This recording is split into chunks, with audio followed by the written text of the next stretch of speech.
కనుక ప్రవక్త అల్లాహ్ ఎన్నడూ తన ప్రవక్తలకు చేసిన వాగ్దానాలకు భిన్నంగా వ్యవహరిస్తాడని నీవు ఎంతమాత్రం సందేహించకు.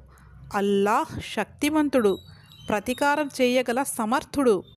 భూమి ఆకాశాల రూపాలను పూర్తిగా మార్చడం జరిగే రోజును గురించి నీవు వారిని భయపెట్టు. అద్వితీయుడు, రౌద్రుడు అయిన అల్లాహ్ ముందు అందరూ హాజరవుతారు. ఆ రోజు నీవు దోషులను చూస్తావు.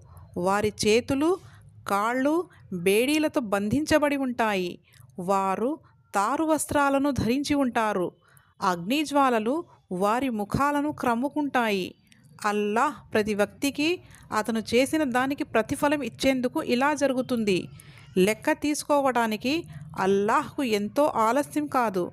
సర్వమానవులకు ఇదొక సందేశం. వారిని హెచ్చరించాలని, యథార్థంగా దేవుడు కేవలం ఒక్కడే అని వారు తెలుసుకోవాలని, బుద్ధి ఉన్నవారు గ్రహించాలని ఇది పంపబడినది.